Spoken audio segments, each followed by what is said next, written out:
at the weather. So first stop, the Stade de la Beaujoire in Nantes. Reynald Denouex's side have been at bottom of the table all season. Amazing, really, to think they were crowned champions, Denouex's side, as recently as May in France. But here up against 8th place Troyes. 2 wins, 2 draws, 2 defeats in their last 6 matches for Troyes. This would be quite some match. Nantes on the attack early. Olivier Quint, summer signing from Sedan, forcing the save out of Tony Hatubis there in the Troyes goal. He will be quite a busy goalkeeper in this one, Hatubis. Nantes starting like they really meant business. Victor Bonilla showing nifty footwork on the far side, and then trying to audaciously beat Hatubis. A couple of yards off target though, Bonilla. Once again, Nantes on the attack. Olivier Quint's corner, Hatubis not too convincing that time. Bonilla involved, and Hatubis getting away in the end with a rather weak punch.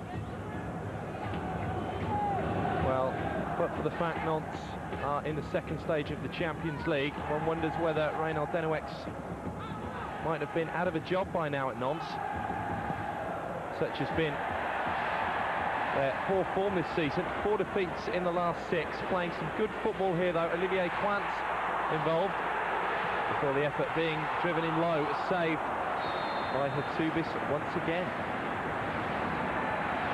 Good football being played by the Canaries. Olivier Quint denied there.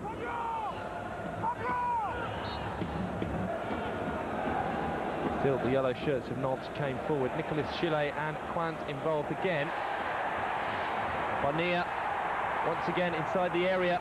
Couldn't find the finish though. Just 2 goals for Victor Bonilla since joining in September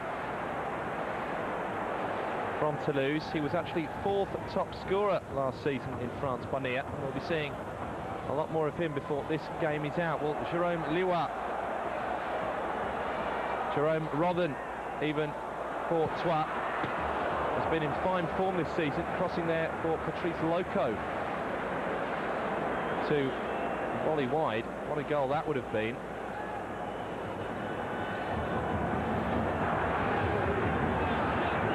Half-time goalless at the Beaujoire. Nicolas Gillet with a free kick in the opening moments of the second half.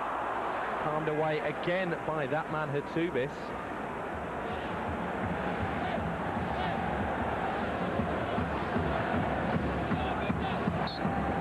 Needing to be on their mettle here to keep out. Oh, Nantes were throwing at them. The pressure still firmly on the visitors in the early part of the second half. Bonilla out wide,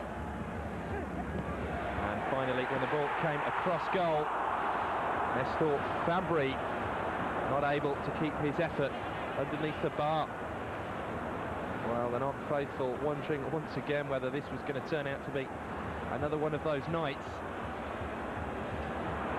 It could have been even worse for them. How about this for a counter-attack? Once again, Rodden involved. Swift break through the middle. Sam Boutal releasing Patrice Loco here. But what a save there from Michael Landreau. So often the saviour for Nantes. And the home side getting away there with conceding just a corner. Some save from Landreau.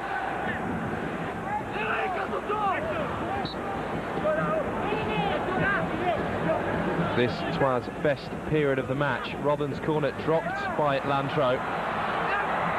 And only quick thinking on the line denied Troyes the opening goal. Shaky handling really from Landreau.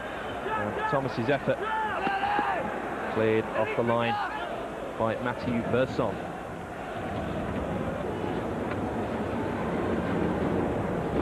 Well, once again, it was the visitors coming forward midway through the second half. Landreau coming to the rescue from Rodden.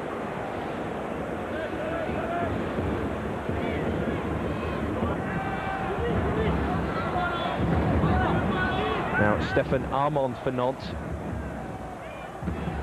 Time running out here. Yet again, the ball would break for Victor Bonilla. Not wondering at this stage what they had to do to beat Tony Hatubis.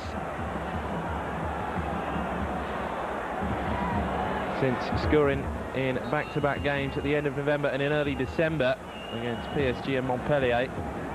Both games, Nantes lost 2-1 at home. Bonilla hasn't scored for the Canaries. There, though, cynical foul by Samuel Boutal. On Frederic de Rocha put a premature end to his evening. Carbon copy of the earlier chance. Rodden's corner. Landreau with a better punch clear this time. The ball eventually breaking free once again to Loco, who really should have hit the target from there.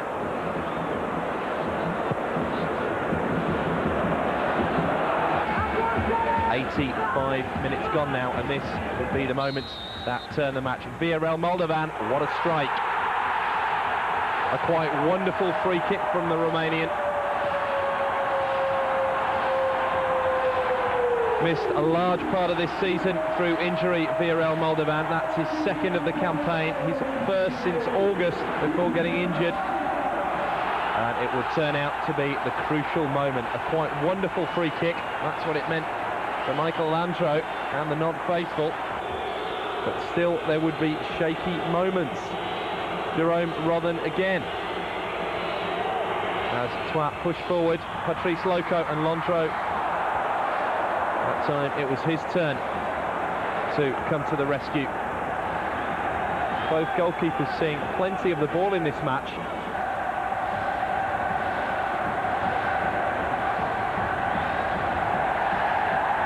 Twat pushing everyone forward, inevitably leaving holes at the back. This was Marama Vaarua, one of the substitutes, feeding the ball to Bonilla.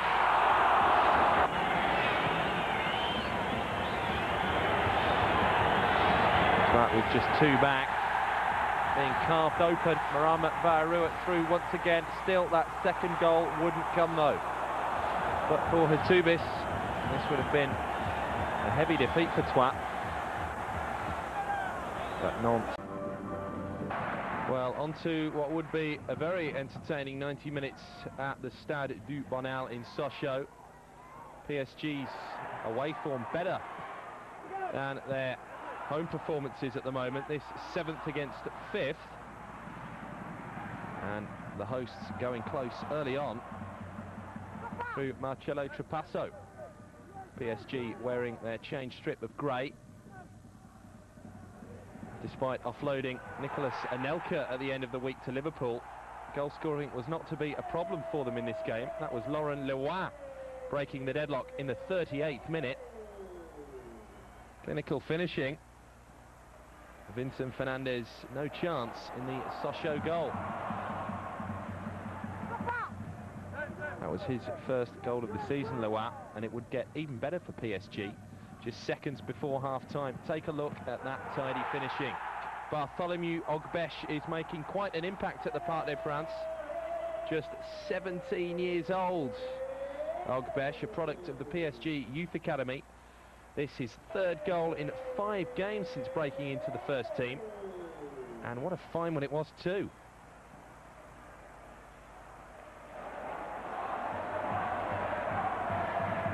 Well, predictably, Sochaux would go all out to get back into the match in the second period. No worries there for Lionel Letizia in the PSG goal. Kamel Meriem with the effort.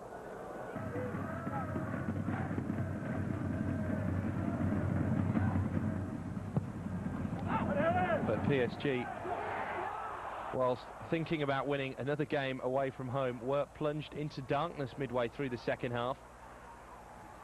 Luis Fernandez and his opposite number, Jean Fernandez, not really knowing what was going on. The game, after a 10-minute delay, resumed when this happened.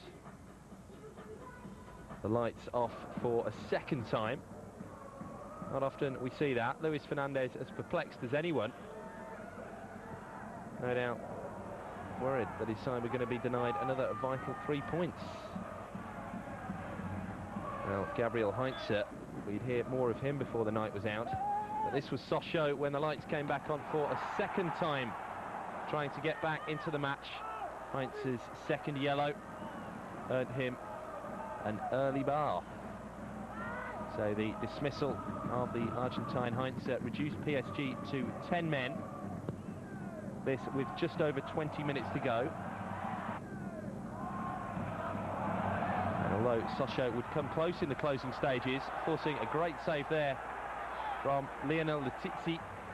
Once again, it was Kamel Meriem with a free kick. PSG would emerge 2-0 winners.